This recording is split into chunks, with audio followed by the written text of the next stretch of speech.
नमस्कार दोस्तों, स्वागत है आप सबका अमित क्लासेस आगरा के स्टडी प्लेटफॉर्म पर। तो दोस्तों आज की क्लास जो है पर्यावरण की बहुत ही ज्यादा महत्वपूर्ण रहने वाली क्लास है दोस्तों।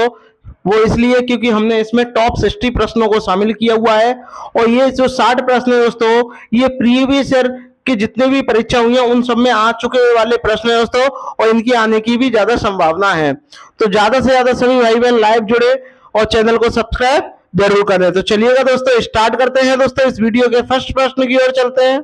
इसमें आपसे कहा गया पारिस्थितिकी को सर्वप्रथम किसने परिभाषित किया था, यानी पारिस्थितिकी जो शब्द है सबसे पहले ये किसने इसको परिभाषित किया था, इसकी परिभाषा किसने दी थी। तो आपको बताना है एजी ट्रांसले ने दी थी, अर्नेस्ट हैकल ने दी थी, डब्ल्यू.जी. रोजेन ने दी थी, या इनमें से कोई नहीं। तो बात करते हैं दोस्तों पारिस्थितिकी की, तो आपका राइट आंसर क्या हो जाएगा, ऑप्शन नंबर बी, अर्नेस्ट हैकल ने क्या किया था, इसको परिभाषित किया था सर्वप्रथम। तो चलिएगा दोस्तों आगे बढ़ते हैं, ये प्रश्न कई बार एग्जाम में आया हुआ है। बात करते हैं दोस्तों प्रश्न नंबर सेकंड की। इसमें आपसे क्या बोला गया है, किस खाद्य श्रृंखला में शाकाहारी होते हैं, बताइए इनमें से कौन सी जो श्रृंखला है उनमें क्या है, शाकाहारी होते हैं। बताइए कौन से होते हैं, क्या प्राथमिक उत्पादक होते हैं, प्राथमिक उपभोक्ता होते हैं, द्वितीयक उपभोक्ता होते हैं, या अपघटन होते हैं। तो प्राथमिक उत्पादक तो होते नहीं है, उपभोक्ता होता है। तो आपका ऑप्शन जो बी है दोस्तों वो करेक्ट हो जाएगा दोस्तों। चलिएगा आगे बढ़ते हैं, बात करते हैं प्रश्न नंबर थर्ड की। इसमें आपसे बोला पारिस्थितिकी तंत्र का कौन सा कार्यात्मक इकाई नहीं है, यानी पारिस्थितिकी तंत्र का इनमें से कौन सा है जो पारिस्थितिकी तंत्र की कार्यात्मक इकाई नहीं है, वो आपको बताना है। बताइए उत्पादकता है, स्त्रीकरण है, औषधीकरण है, ऊर्जा का प्रवाह है। देखिए स्त्रीकरण भी है, उत्पादकता भी है, उपभोक्ता भी है, लेकिन औषधीकरण है ये वाला नहीं है। तो आपका राइट आंसर क्या हो जाएगा, ऑप्शन जो सी है ये करेक्ट हो जाएगा, ये नेगेटिव वर्ड है दोस्तों। चलिएगा आगे बढ़ते हैं। आई होप आपको वीडियो पसंद आ रही होगी, तो सभी भाई बहन लाइक शेयर सब्सक्राइब जरूर करें। देखिएगा दोस्तों बात करते हैं प्रश्न नंबर 4 की। इसमें आपसे कहा गया है किसी भौगोलिक क्षेत्र के सभी पारिस्थितिकी की तंत्र को बेहद रूप में क्या कहते हैं, यानी ऐसा पारितंत्र जो बेहद रूप हो और उसको क्या बोलेंगे, बताइए समुदाय बोलेंगे, प्रादेशिक क्षेत्र बोलेंगे, बायोम बोलेंगे, या जैव मंडल बोलेंगे। बेहद का मतलब क्या होता है, बड़ा, क्या होता है दोस्तों, बड़ा रूप होता है। और तंत्र का, तंत्र यानी पारितंत्र का बड़ा रूप कोई क्या बोलते हैं, जैव मंडल कहते हैं दोस्तों। तो आपका ऑप्शन जो ए है दोस्तों ये करेक्ट हो जाएगा। चलिएगा ज्यादा से ज्यादा सभी भाई बहन लाइक शेयर सब्सक्राइब जरूर करें। इसमें आपसे बोला है इकोसिस्टम की सही परिभाषा है, बताइए इकोसिस्टम होता क्या है, बताइए इकोसिस्टम की परिभाषा क्या है ये आपको बतानी है। जिस पारितंत्र में जैविक और अजैविक घटक, बस इतना ही है, नहीं ये तो चलो नहीं है, सभी सजीव सभी निर्जीव, जरूरी नहीं है सजीव निर्जीव भी आएंगे इसमें। एक ऐसा परितंत्र जिसमें जैविक हो अजैविक घटक हो और परस्पर सहयोग से जीवन का निर्वाह करते हैं, यानी जीवन जीते हैं। तो आपका ऑप्शन जो आपका दोस्तों डी है ये करेक्ट हो जाएगा दोस्तों। चलिएगा आगे बढ़ते हैं, बात करते हैं प्रश्न नंबर 6 की। देखिएगा इसमें आपसे बोला है घास, अब घास कहाँ पाई जाती है, समुद्र में तो पाई नहीं जाएगी।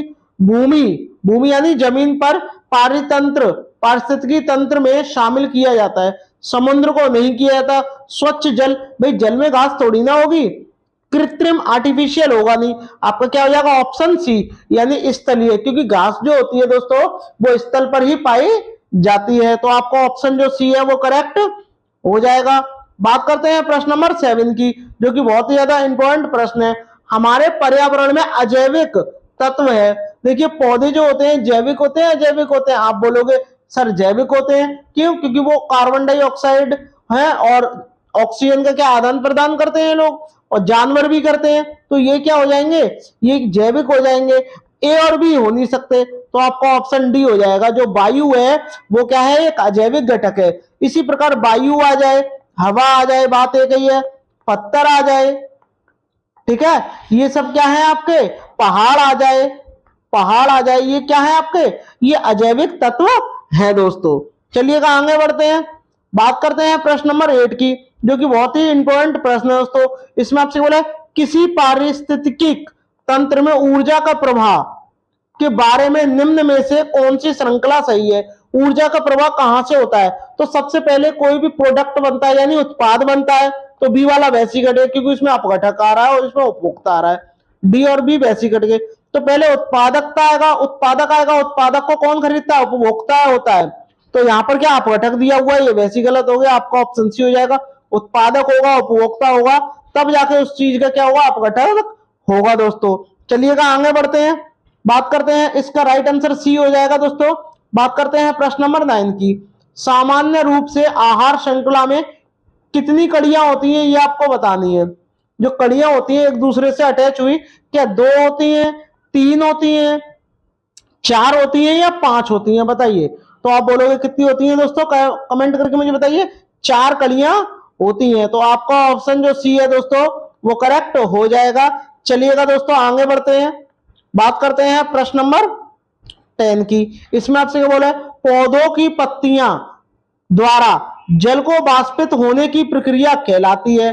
पौधों की पत्तियों द्वारा जल के वाष्पित होने की जो प्रक्रिया होती है वह क्या कहलाती है? जल वाष्प हो रहा है तो ऐसी जो प्रक्रिया होगी वो क्या कहलाएगी? वाष्पन कहलाएगी, वाष्पोत्सर्जन कहलाएगी, निरादीकरण कहलाएगी या धूम्रीकरण कहलाएगी? तो देखिए वाष्पित हो रही है तो आपका क्या हो जाएगा? वाष्पोत्सर्जन हो जाएगा दोस्तों।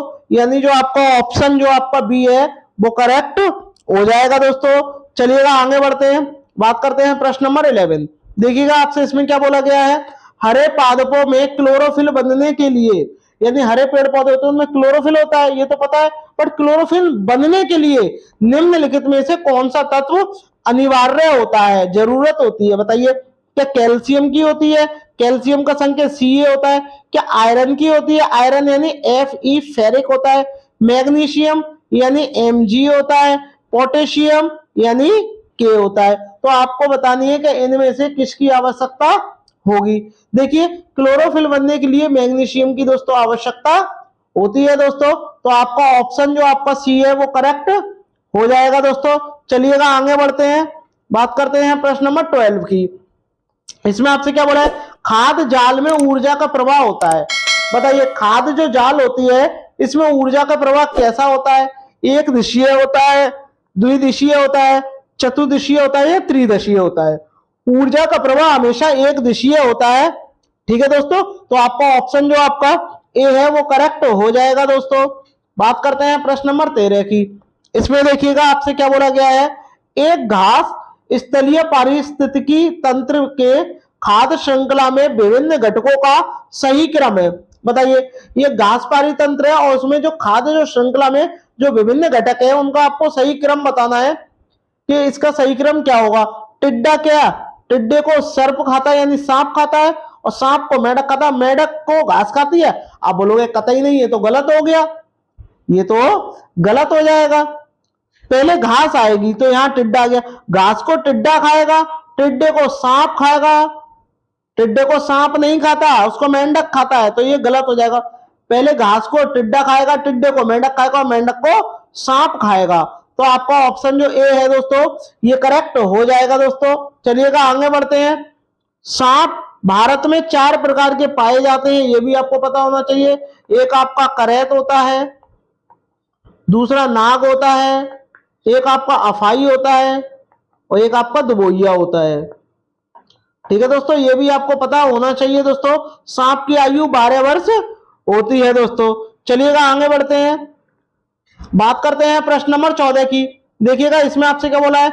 निम्नलिखित में से पारिस्थितिकी तंत्र का कौन सा एक जीवीय घटक नहीं है? बताइए इनमें से कौन सा जीवीय घटक नहीं है? आप सब जानते हो कि जानवर तो भाई जैवीय घटक है, जीवाणु भी जैवीय घटक है, वनस्पति भी जैविक घटक है, क्योंकि वनस्पति हमें पेड़ पौधों से प्राप्त होते हैं और पेड़ पौधे क्या है? एक पर्यावरण का एक जैविक घटक है। जबकि बात करें वायु की, वायु क्या है? एक अजैविक घटक है। तो आपका ऑप्शन जो आपका बी है, ए है, वो करेक्ट हो जाएगा। वायु की जगह यदि आपको पत्थर दिया होता तो ये भी करेक्ट होता, पहाड़ होता तो ये भी करेक्ट होता दोस्तों। तो चलिएगा आगे बढ़ते हैं, बात करते हैं प्रश्न नंबर 15 की। बहुत ही महत्वपूर्ण प्रश्न है दोस्तों। पारिस्थितिकीय पदछाप की माप की इकाई है। बताइए पारिस्थितिकीय जो पदछाप होता है उसकी माप की इकाई आपको बतानी है कि क्या है। बताइए क्यूबिक टन है, हॉपस क्यूबिक फुट है, नैनोमीटर है, या भूमंडलीय हेक्टेयर है। देखिए पारिस्थितिकी तंत्र भूमि पे पाया जाता है तो आपका क्या हो जाएगा, भूमंडलीय हेक्टर है। यानी जो आपका ऑप्शन जो दोस्तों ए है करेक्ट हो जाएगा। इसकी माप की इकाई होती है दोस्तों। चलिएगा दोस्तों आगे बढ़ते हैं। नेक्स्ट देखिएगा, इसमें आपसे क्या बोला गया है, निम्नलिखित में से किसने सर्वप्रथम गहन पारिस्थितिकी, गहन यानी डीप इकोलॉजी शब्द का प्रयोग किया, बताइए। डीप इकोलॉजी शब्द का प्रयोग किया, गहन पारिस्थितिकी शब्द का प्रयोग किया, ये आपको कमेंट करके मुझे बताना है कि राइट आंसर क्या होगा, बताइए। ईपी ओडम ने, सी रॉनगियर ने, एफ क्लाइमेंट्स ने, या अर्नेस्ट नेस ने, बताइए। कमेंट करके मुझे बताइएगा क्या होगा। तो आपका राइट आंसर क्या हो जाएगा, अर्नेस्ट नेस ने की थी गहन पारिस्थितिकी शब्द इन्होंने दिया था। ठीक है दोस्तों, यानी डीप इकोलॉजी शब्द किसने दिया था, अर्नेस्ट नेस ने दिया था। बात करते हैं प्रश्न नंबर 17 की। इस वीडियो में दोस्तों आपको पारिस्थितिकी तंत्र से जितने भी प्रश्न अब तक आए हुए हैं सभी इसी में से ही हैं और ये प्रश्न आए हुए हैं। देखिएगा प्रश्न नंबर 17 की बात करते हैं। पारिस्थितिकीय निश्चय, निश्चय यानी आला की संकल्पना को प्रतिपादित किया था, बताइए किसने किया था। ग्रीनवेल ने किया था, डार्विन ने किया था, ईपी ओडम ने किया था, या सीसी पार्क ने किया था। कमेंट करके मुझे बताइएगा किसने किया था। तो आला यानी पारिस्थितिकी तंत्र की आला की संकल्पना किसने दी थी, ग्रीनवेल ने दी थी। यानी आपका ऑप्शन जो आपका ए है ये करेक्ट हो जाएगा दोस्तों। ज्यादा से ज्यादा सभी भाई बहन लाइक शेयर सब्सक्राइब जरूर करें दोस्तों। बात करते हैं प्रश्न नंबर 18 की। देखिएगा इसमें आपसे क्या बोला है, 10% का नियम किससे संबंधित है, और 10% का नियम ये किसने दिया था, आपके लिंडेमैन ने दिया था, और ये किससे संबंधित है ये भी आपको बताना है। तो कमेंट करके मुझे बताइएगा, चार आपके ऑप्शन दिए गए हैं किससे संबंधित है। पानी का एक जोन से दूसरे जोन में पहुंचना, पक्षियों का एक क्षेत्र से दूसरे क्षेत्र में पहुंचना, ऊष्मा का एक पदार्थ दूसरे पदार्थ में पहुंचना, ऊर्जा का खाद रूप एक पोषी स्तर से दूसरी पोषी स्तर तक पहुंचना। तो ये 10% का नियम ऊर्जा के प्रवाह के लिए दिया था। तो ये आपका ऑप्शन जो आपका ए है दोस्तों ये करेक्ट हो जाएगा। ये बी भी नहीं होगा, सी भी नहीं होगा और डी भी नहीं होगा। तो चलिएगा दोस्तों बात करते हैं प्रश्न नंबर 19 की। इसमें आपसे बोला है जीव भार का पिरामिड किस पारितंत्र में उलट जाता है, ये आपको बताना है। वैसे तो सदैव सीधा ही होता है लेकिन एक स्थिति ऐसी भी आती है जिसमें वह उलट जाता है। तो ये आपको बताना है कि ये किसमें उलट जाता है। हमेशा ये पानी में उलट जाता है और पानी कहाँ है आपका, तालाब में पाया जाता है। जबकि बात करें वन की, घास की, शुष्क स्थल की, ये सारे क्या है भूमंडलीय पर है यानी भूमि पर है। और भूमि पर है तो क्या है आपका ये, इनका पिरामिड जो है वो सदैव सीधा बनता है। लेकिन तालाब का जो पिरामिड होता है दोस्तों सदैव उल्टा बनता है यानी पलट जाता है। चलिएगा बात करते हैं प्रश्न नंबर 20 की। इसमें आपसे क्या बोला है, निम्नलिखित में से कौन एक जैविक अनुक्रमण की प्रवस्था का सही क्रम है, ये आपको बताना है। बताइए बताइए जैविक अनुक्रमण की प्रावस्था का सही क्रम आपको बताना है। तो बताइएगा राइट आंसर क्या होगा। देखिए पहले क्या होता है, नग्नीकरण होता है, तो ये होगा नहीं, ये भी नहीं होगा, प्रवास में नग्नीकरण होगा, फिर प्रवास होगा, फिर आस्थापन होगा, फिर प्रतिक्रिया होगी, फिर स्त्रीकरण होगा। तो आपका ऑप्शन जो आपका ए है दोस्तों ये करेक्ट हो जाएगा। ये जो प्रश्न है दोस्तों 2019 में भी आ चुका है, बहुत ही लेटेस्ट प्रश्न है, कई बार परीक्षा में रिपीट हुआ है। तो चलिएगा दोस्तों बात करते हैं नेक्स्ट प्रश्न की। इसमें आपसे क्या बोला है, निम्नलिखित में से कौन सा एक पारिस्थितिकी तंत्र पृथ्वी के सर्वाधिक क्षेत्र पर फैला हुआ है। बताइए इनमें से कौन सा एक पारितंत्र है जो पृथ्वी के सर्वाधिक क्षेत्र में फैला हुआ है। बताइए मरुस्थलीय है, घास के मैदान है, पर्वतीय है, या समुद्रिक है। बताइए तो आपका राइट आंसर क्या हो जाएगा, सामुद्रिक हो जाएगा। क्योंकि पृथ्वी पर क्या है 71% जल है और 71% जल कहाँ है, समुद्र में ही पाया जाता है। तो आपका 21 का राइट आंसर क्या हो जाएगा, आपका डी हो जाएगा दोस्तों। चलिएगा बात करते हैं प्रश्न नंबर 22 की। इसमें आपसे क्या बोला गया है, देखिएगा एक पारिस्थितिकी तंत्र में ऊर्जा की मात्रा एक पोषण स्तर से अन्य पोषण स्तर में स्थानांतरण के पश्चात होती है। बताइए घटती है या बढ़ती है, यानी पहले एक स्तर में तो वो दूसरे में जाएगी, घट जाएगी या बढ़ जाएगी, ये आपको बताना है। तो बताइए देखिए जो सबसे निचला स्तर जो होता है इसमें क्या होता है 100% होता है, 100%। तब ये ऊपर जाएगी तो 10% घट जाएगी, तो यानी क्या हो जाएगा ये 90% हो जाएगा। ऐसे ये चलता ही आता है। 10% कम होती जाएगी और 10% कम होती जाएगी, ये मैं आपको बता रहा हूँ 90। लेकिन जैसे मान लो 1000 है तो 1000 का 10% यहाँ 100 रह गया, 100 का 10% 10 रह गया, और 10 का भी 10% कितना रह गया आपका 1 रहेगा। तो ये चीज क्या है, कम होती जाती है, तो बढ़ेगी तो नहीं, स्थिर रहेगी नहीं, बढ़ सकती नहीं है, तो आपका क्या हो जाएगा, घट सकती है। यानी आपका ऑप्शन जो आपका बी है वो करेक्ट हो जाएगा दोस्तों। बात करते हैं प्रश्न नंबर 23 की। पारिस्थितिकी विज्ञान केंद्र कहाँ स्थित है, ये आपको बताना है।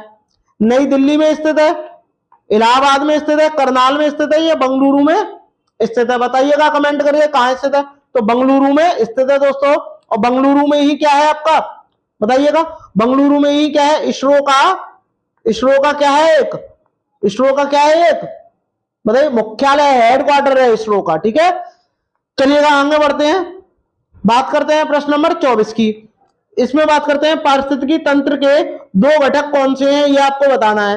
क्या खरपतवार और सूक्ष्म जीव हैं, पौधे और जीव हैं, पौधे और प्रकाश हैं, जैविक और अजैविक है, कमेंट करके मुझे बताइएगा। पारिस्थितिकी तंत्र के 2 घटक, तो 2 घटक होते हैं, एक जैविक होता है और एक अजैविक होता है। जैविक के अंदर ही क्या पौधे आ जाते हैं, जीव आ जाते हैं, खरपतवार आ जाते हैं, सूक्ष्म जीव आ जाते हैं। तो आपका ऑप्शन जो आपका डी है दोस्तों, ये करेक्ट हो जाएगा। पारिस्थितिकी तंत्र के 2 घटक होते हैं, एक जैविक और एक अजैविक, ये आपको ध्यान में रखना है। बात करते हैं दोस्तों प्रश्न नंबर 25 की। इसमें आपसे क्या बोला, पारिस्थितिकी निम्नलिखित के बीच परस्पर संबंधों का अध्ययन है, बताइए। यानी जो पारिस्थितिकी जो तंत्र है, ये इनमें से आपको 2 ऑप्शन दिए, एक ऑप्शन दिया गया है, वो आपको चुनना है कि किन 2 के बीच पारस्परिक संबंध को दर्शाता है। पति पत्नी के बीच गलत हो जाएगा, मृदा और जल के बीच नहीं, मनुष्य बन के बीच, क्या जीव और उसके वातावरण के बीच जो संबंध होता है, उसका परस्पर जो संबंध होता है, वही आपका क्या होता है, पारिस्थितिकी होता है दोस्तों। चलिएगा आगे बढ़ते हैं, बात करते हैं प्रश्न नंबर 26 की। पारिस्थितिकी के अध्ययन किया जाता है, बताइए, पारिस्थितिकी का अध्ययन किया जाता है, किसके लिए किया जाता है, सजीव के लिए किया जाता है, वनस्पति के लिए किया जाता है, निर्जीव के लिए किया जाता है, या सभी के लिए किया जाता है, कमेंट करके मुझे बताइएगा।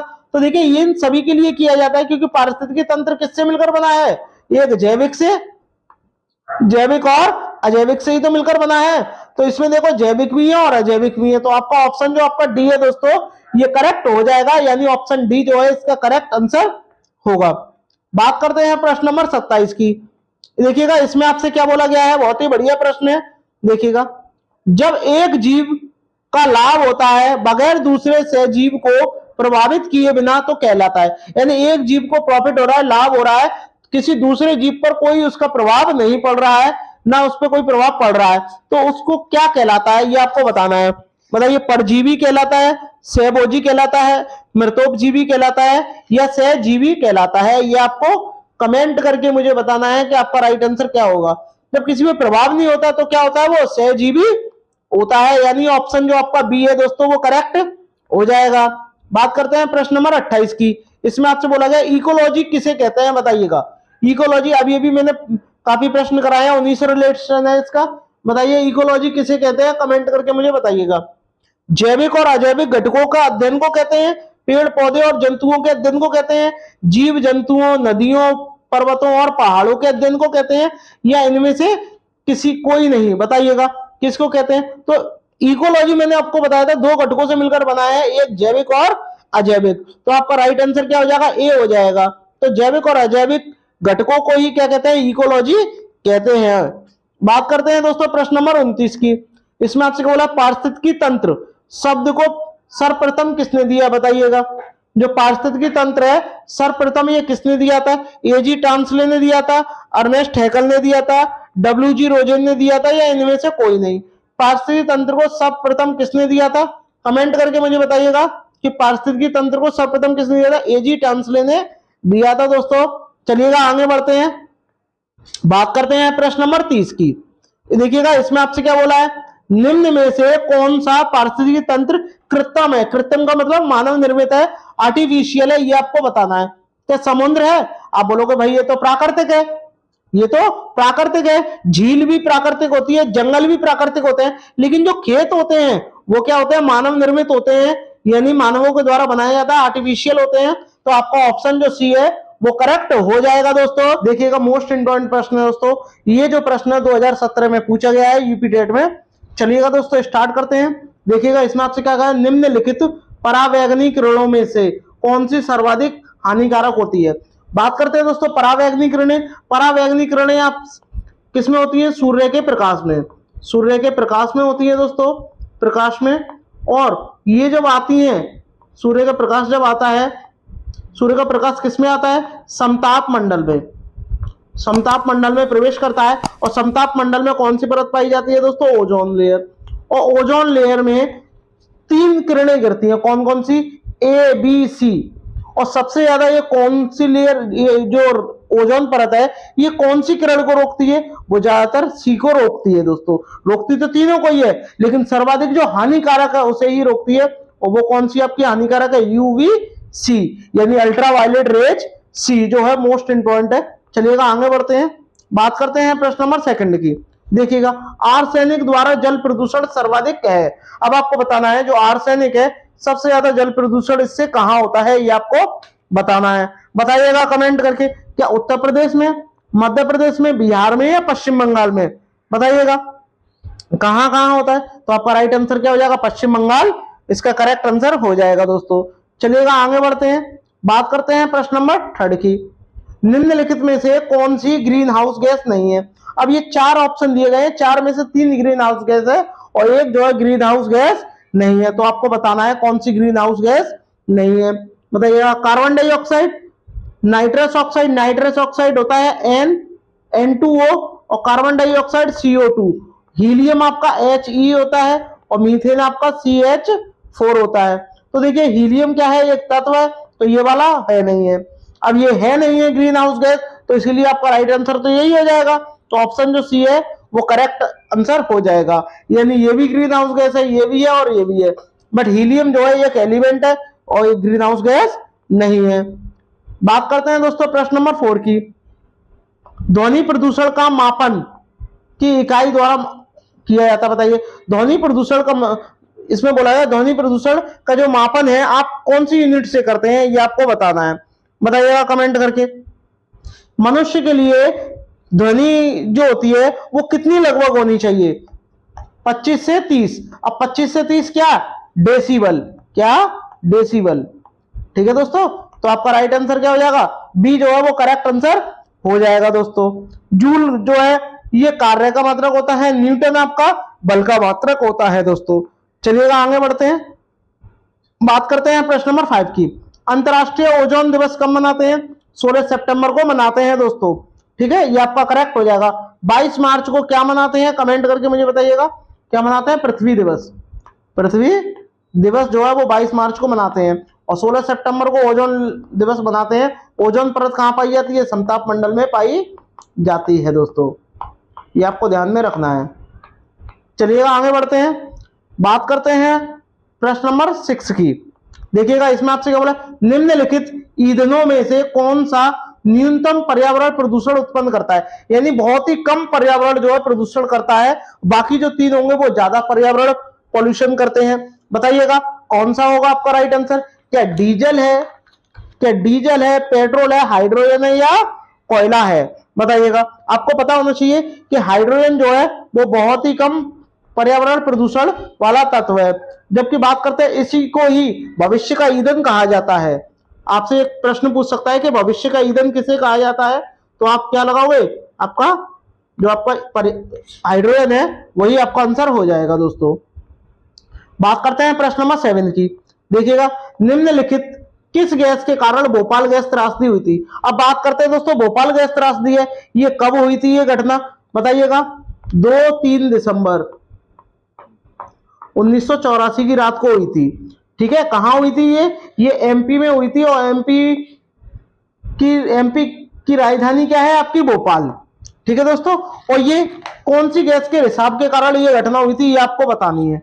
बताइएगा किस गैस के कारण ये घटना हुई थी, क्या क्लोरोफ्लोरो के कारण हुई थी, बताइए, क्लोरोफ्लोरोकार्बन या कार्बन डाइऑक्साइड, नाइट्रस ऑक्साइड या मिथाइल आइसोसाइनेट। बताइएगा किस गैस के कारण हुई थी, आपका राइट आंसर क्या हो जाएगा, मिथाइल आइसोसाइनेट जो है इसका राइट आंसर हो जाएगा। एक कंपनी थी जिसका नाम क्या था, यूनियन कार्बाइड, उसके गैस के रिसाव के कारण ये घटना हुई थी दोस्तों। ठीक है। जबकि chlorofluorocarbon, carbon dioxide, nitrous oxide, ये सारी क्या है, ग्रीन हाउस गैस है। ठीक है, यह एक जहरीली गैस है दोस्तों, और इसका रासायनिक फॉर्मूला क्या होता है, CH3NCO। ठीक है, ये भी आपको ध्यान में रखना है दोस्तों। चलिएगा आगे बढ़ते हैं, बात करते हैं दोस्तों प्रश्न नंबर 8 की। ग्रीन मफलर संबंधित है, बताइए जो आपका ग्रीन मफलर है ये संबंधित किससे है, मृदा प्रदूषण से, वायु प्रदूषण से, ध्वनि प्रदूषण से, या जल प्रदूषण से। बात करते हैं दोस्तों जल पुरुष। जल पुरुष किसे कहते हैं, जल पुरुष किसे कहते हैं, ये आपके राजेंद्र सिंह को कहते हैं दोस्तों। किसको, राजेंद्र सिंह को कहा जाता है। जबकि बात करते हैं दोस्तों ग्रीन मफलर, ये आपका ध्वनि प्रदूषण है। और ग्रीन जो मफलर है ये होता क्या है, जैसे कि एक रोड ये है, दूसरी रोड ये है, बीच में डिवाइडर लगा होता है, और डिवाइडर के बीच में जो पेड़ पौधे लगाए जाते हैं, यहाँ पे पेड़ पौधे लगाए जाते हैं, ये ग्रीन मफलर कहलाते हैं। और ये वाहनों की जो ध्वनि होती है उसको कम करते हैं, इसीलिए ये लगाया जाता है। बात करते हैं दोस्तों प्रश्न नंबर 9 की। भूमंडलीय तापन का कारण है, बताइएगा भूमंडलीय तापन का क्या कारण है, कमेंट करके मुझे बताइएगा। देखिए, हिम नदों में वृद्धि, कार्बन डाइऑक्साइड में वृद्धि, कार्बन डाइऑक्साइड में कमी, या वनों में वृद्धि। देखिए, वनों में वृद्धि होगी तो जो भूमंडलीय तापन होगा वो घटता है, और कार्बन डाइऑक्साइड में जितनी कमी होगी तो भी क्या होगा, भूमंडलीय तापन कम होता है। और हिम नदों में वृद्धि यानी नदियों में पानी बहेगा ज्यादा, बर्फ पिघलेगी तो भी क्या होगा, भूमंडलीय तापन में कमी आएगी। लेकिन अगर कार्बन डाइऑक्साइड में वृद्धि हो जाएगी तो भूमंडलीय तापन में क्या हो जाएगी, वृद्धि हो जाएगी। तो आपका जो राइट आंसर है वो कौन सा है, ऑप्शन जो आपका बी है वो करेक्ट हो जाएगा दोस्तों। चलिएगा दोस्तों बात करते हैं प्रश्न नंबर 10 की। इसमें आपसे क्या बोला गया है, गंगा एक्शन प्लान को लाने का उद्देश्य निम्नलिखित में से सुधार हेतु है, बताइए गंगा एक्शन जो प्लान है ये लाने का मुख्य उद्देश्य क्या था और इससे क्या सुधार था। जल की गुणवत्ता, जल का वेग, जल की प्रचुरता, ये जल का तापन, बताइएगा इसका राइट आंसर क्या हो जाएगा, बताइएगा। तो इसका राइट आंसर क्या हो जाएगा, जल की गुणवत्ता के कारण गंगा एक्शन प्लान जो है लाना बहुत जरूरी था। ठीक है दोस्तों, चलिएगा आगे बढ़ते हैं, बात करते हैं प्रश्न नंबर 11 की। गैसीय अपशिष्ट है, बताइए गैसीय अपशिष्ट इनमें से कौन है, बताइए। अब गैसीय अपशिष्ट क्या होगा, जिसमें से क्या होगा, गैस निकलती है। ठीक है, सब्जी एवं फलों के छिलके ये होगा नहीं, घरों की नालियों में गंदा पानी ये तो जल प्रदूषण हो गया, खेत खलिहानों से निकलने वाला कचरा ये भी नहीं है, लकड़ी कोयला के जलने से, अब लकड़ी कोयला जब जलेगी तो धुआं उत्पन्न होगा, और धुआं उत्पन्न होगा तो धुआं ही क्या है, गैस है। तो आपका क्या हो जाएगा, ऑप्शन जो आपका डी है दोस्तों वो करेक्ट हो जाएगा दोस्तों, यह क्या है, गैसीय अपशिष्ट है। ठीक है दोस्तों, बात करते हैं प्रश्न नंबर 12 की। देखिएगा, निम्नलिखित वाहनीय ईंधन में से किसको आजकल पर्यावरण स्नेही माना जाता है, यानी वाहन का ईंधन है उनमें से किसको, अब वाहनों का ईंधन है जैसे पेट्रोल है, डीजल है, सीएनजी है, ठीक है, द्रवित पेट्रोलियम है, प्राकृतिक गैस, ये सारी क्या है आपकी, ये सब वाहन के ईंधन है। अब ईंधन है तो इनमें से कौन सा बढ़िया है, बढ़िया यानी स्नेही है। तो देखिए डीजल पेट्रोल ये तो प्रदूषण फैलाते हैं, द्रवित पेट्रोलियम गैस ये भी है, लेकिन जो संपीड़ित जो गैस होती है जैसे जिसे सीएनजी कहते हैं, सीएनजी ये क्या है, ये ज्यादा स्नेही है। क्यों, क्योंकि ये कम प्रदूषण करती है दोस्तों। बात करते हैं प्रश्न नंबर 13 की। कौन सा वायुमंडलीय प्रदूषण अम्लीय वर्षा का प्रमुख स्रोत है, बताइएगा इनमें से कौन सा अम्लीय वर्षा का मुख्य स्रोत है या प्रमुख स्रोत है, बताइएगा कौन सा है अम्लीय वर्षा का। देखिए N2 नहीं है, HCl नहीं है, हाइड्रोक्लोरिक, आपका क्या है SO2। SO2 क्या करता है, ये जब वर्षा का जल होता है उसमें मिल जाता है और जो है अम्लीय वर्षा कर देता है दोस्तों। तो आपका राइट आंसर क्या हो जाएगा, ऑप्शन जो इसका ए है वो करेक्ट हो जाएगा। बात करते हैं प्रश्न नंबर 14 की। निम्नलिखित में से कौन सी ग्रीन हाउस गैस नहीं है, बताइए। कार्बन डाइऑक्साइड आप बोलोगे ग्रीन हाउस गैस है, nitrous oxide green house gas है, जबकि मीथेन जो है ये भी ग्रीन हाउस गैस है, लेकिन कार्बन मोनोऑक्साइड ये आपकी ग्रीन हाउस गैस नहीं है दोस्तों। तो आपका राइट आंसर क्या हो जाएगा, सी जो है करेक्ट हो जाएगा। और ये गैस कहां से प्राप्त होती है, ये वाहनों से निकलती है, वाहनों से धुएं के रूप में ये गैस निकलती है, ग्रीन हाउस गैस नहीं है। और भी ग्रीन हाउस गैस है जैसे कि आपका CFC है, ठीक है, CFC जो कि कहां से निकलती है, AC फ्रीज से निकलती है, CFC क्लोरोफ्लोरोकार्बन। चलिएगा दोस्तों बात करते हैं प्रश्न नंबर 15 की। देखिएगा इसमें आपसे क्या कहा गया है, किस नदी के प्रदूषण स्तर की माप की जाती है। बताइए। किसी कोई भी नदी है उसके प्रदूषण स्तर की माप की जाती है। अब ये बता गया एटीपी से की जाती है, एसटीपी से, बीओडी से या बीपीएल से। कमेंट करके मुझे बताइएगा। तो आप क्या बोलोगे? बीओडी से की जाती है। अब बीओडी होता क्या है, इसकी फुल फॉर्म क्या है बताइएगा? Biological oxygen demand. ठीक है दोस्तों, तो आपका राइट आंसर क्या हो जाएगा? इससे क्या होता है, जल की जांच होती है कि जल कितना स्वच्छ है, इसकी जांच होती है। तो आपका ऑप्शन जो सी है वो करेक्ट हो जाएगा दोस्तों। बात करते हैं प्रश्न नंबर 16 की। निम्नलिखित में से कौन सी एक गैस ग्रीन हाउस गैस है बताइएगा? इनमें से कौन सी एक ग्रीन हाउस गैस है? सल्फर डाइऑक्साइड यानी SO2, ऑक्सीजन, आर्गन या मीथेन। अब आपको मैंने बताया था ग्रीन हाउस गैस कौन सी है, मीथेन है, कार्बन डाइऑक्साइड है। ठीक है, ये सारी क्या है, CFC ग्रीन हाउस गैसें हैं। लेकिन आपको बताना है कि ग्रीन हाउस गैस है, तो ये तो है नहीं है ग्रीन हाउस गैस। कौन सी है आपकी? मीथेन जो है वो ग्रीन हाउस गैस हो जाएगी, यानी ऑप्शन जो आपका डी है वो करेक्ट हो जाएगा दोस्तों। बात करते हैं प्रश्न नंबर 17 की। पृथ्वी पर पहुंचने से पहले ओजोन परत किन किरणों को अवशोषित करती है, ये आपको बताना है।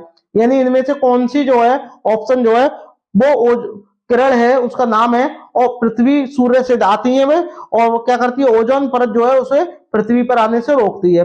बात करते हैं ओजोन दिवस आपका कब मनाया जाता है? 16 सितंबर को मनाया जाता है। ओजोन परत समताप मंडल में पाई जाती है दोस्तों। ठीक है, ये भी आपको ध्यान में रखना है।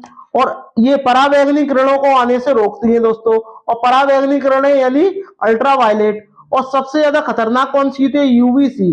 ये भी सबसे ज्यादा हानिकारक होती है दोस्तों। बात करते हैं प्रश्न नंबर 18 की। विश्व ऊष्मायन के लिए निम्न में से कौन सा एक कारक बताइए? विश्व ऊष्मायन के लिए इनमें से कौन सा एक कारक है जो क्या है, जिम्मेदार है, वो आपको बताना है। कमेंट करके मुझे बताइएगा कि आपका राइट आंसर क्या होगा। ज्यादा से ज्यादा भाई बहन कमेंट करिएगा, बताइएगा। वाहनों से निकलने वाली गैस, पेड़ पौधों से निकली गैस, भट्टियों से निकली गर्म हवा, या रसोई गैस, बताइएगा कमेंट करके। तो वाहनों से जो निकलती है, जो क्या करती है, पृथ्वी का ऊष्मायन बढ़ाती है। और ऊष्मायन बढ़ाती है कौन? वाहनों की गैस। और वाहनों से कौन सी गैस निकलती है? CO यानी कार्बन मोनो ऑक्साइड। बी गलत हो जाएगा, सी गलत हो जाएगा, डी भी गलत हो जाएगा। तो आपका राइट आंसर क्या हो जाएगा? ए जो है वो करेक्ट हो जाएगा। बात करते हैं प्रश्न नंबर 19 की। वायु प्रदूषण को कम किया जा सकता है बताइए? वायु प्रदूषण कैसे कम किया जा सकता है, कमेंट करके मुझे बताइएगा। वृक्षों द्वारा, ज्यादा से ज्यादा वृक्ष लगाने चाहिए। मछलियों के द्वारा कम नहीं होगा, जंतुओं के द्वारा भी कम नहीं होगा, ये तो प्रदूषण बढ़ाते हैं। और सूर्य के प्रकाश द्वारा ये भी नहीं होगा। तो आप वृक्ष ज्यादा से ज्यादा लगाएंगे तभी तो वायु प्रदूषण जो है कम होगा, बताइएगा। तो आपका राइट आंसर क्या हो जाएगा? आपका ऑप्शन जो ए है वो करेक्ट हो जाएगा दोस्तों। बात करते हैं दोस्तों प्रश्न नंबर 20 की। देखिएगा प्रश्न नंबर 20 में आपसे क्या बोला है? सूर्य के हानिकारक किरण। अब सूर्य की हानिकारक किरण कौन सी होती है? UVC यानी अल्ट्रावायलेट रेज सी को पृथ्वी को कौन सा स्तर सुरक्षित रखता है? अब कौन सा स्तर सुरक्षित रखता है बताइए? आयन मंडल, क्षोभ मंडल, चुंबक मंडल या ओजोन मंडल। देखिए क्षोभ मंडल में मौसम संबंधी सभी घटनाएं होती हैं, जैसे कि बारिश होना, बिजली कड़कना, ये सारी क्या है, मौसम संबंधी घटनाएं हैं। लेकिन ओजोन जो स्तर है ये रोकता है। और ओजोन स्तर किस मंडल में पाया जाता है? समताप मंडल में पाया जाता है। ठीक है दोस्तों, चलिएगा आगे बढ़ते हैं। बात करते हैं प्रश्न नंबर 21 की। निम्न में से कौन विश्व ऊष्मायन का कारण है बताइए? विश्व ऊष्मायन का कारण कौन सा है बताइएगा? जिससे क्या है, विश्व की जो ऊष्मा है वो ज्यादा बढ़ रही है। अभी अभी मैंने आपको पढ़ाया था, वाहनों से निकलने वाली गैस। और गैस क्या है? वायु है। तो आप तुरंत आपका ऑप्शन लगा दोगे कौन सा है, ये वाला जो है करेक्ट हो जाएगा, वायु प्रदूषण। चलिएगा आगे बढ़ते हैं। बात करते हैं प्रश्न नंबर 22 की। निम्न में से कौन वायु प्रदूषण का एक उदाहरण है बताइएगा?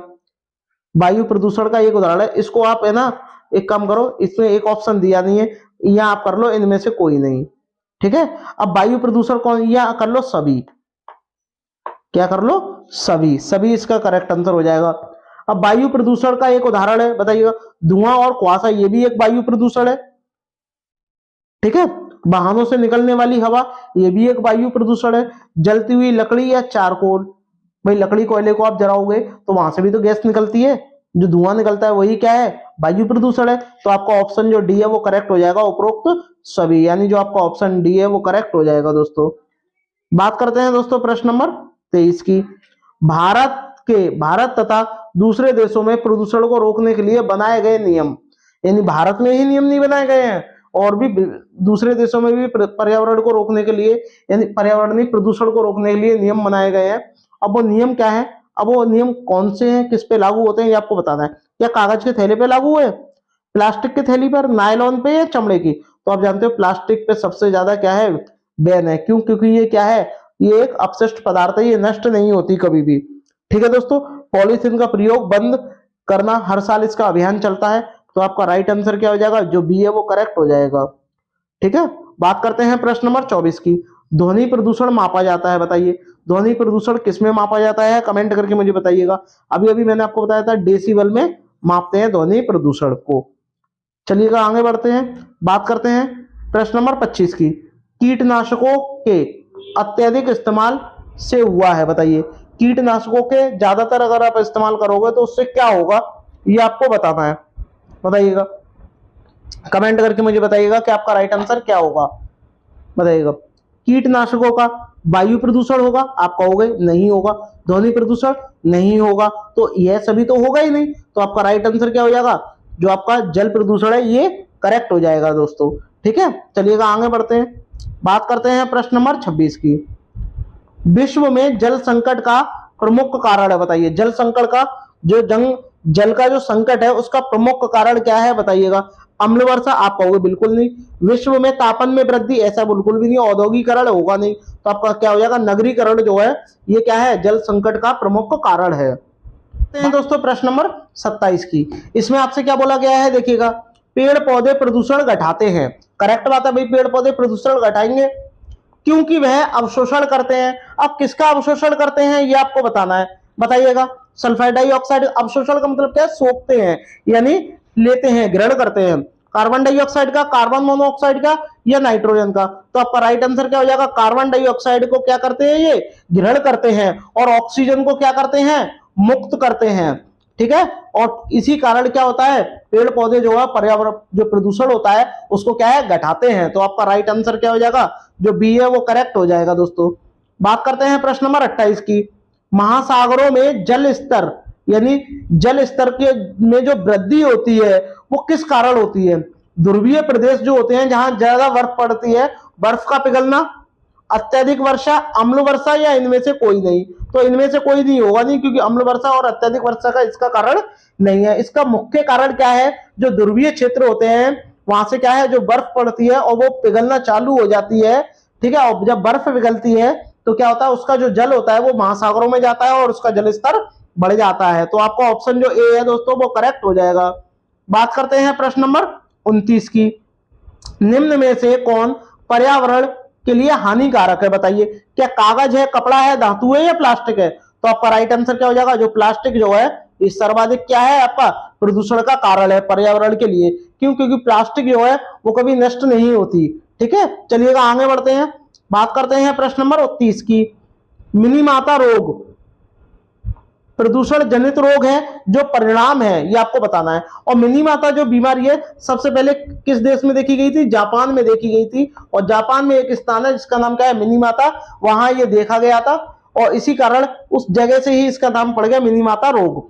ठीक है, समुद्र में बिखरे तेल के कारण होता है, आप कहोगे गलत। वायुमंडल में आर्सेनिक जमा हो जाएगा, गलत। औद्योगिक पारा अपशिष्ट में पानी को छोड़ने पर, यानी ज्यादातर अगर आप जितना पारे को आप उसमें छोड़ोगे पानी में तो क्या होगा, ये क्या हो जाएगा, मिनीमाता रोग ज्यादा हो जाएगा। मनुष्य के कार्बनिक अपशिष्ट को पानी पीने के पानी में छोड़ने का कारण, ये भी नहीं होगा, ये भी नहीं होगा, ये भी नहीं होगा। आपका राइट आंसर क्या हो जाएगा, सी हो जाएगा। पारा क्या होता है आपका Hg, और इसे ही क्या बोलते हैं, मरकरी कहा जाता है। ठीक है दोस्तों, ये भी आपको ध्यान में रखना है दोस्तों। चलिएगा आगे बढ़ते हैं। हाँ दोस्तों, फाइनली दोस्तों ये वीडियो फिनिश हो चुकी है। अगर आपको ये वीडियो अच्छी लगी हो तो सभी भाई बहन लाइक शेयर सब्सक्राइब जरूर करें दोस्तों। मिलते हैं नेक्स्ट वीडियो में, तब तक के लिए धन्यवाद।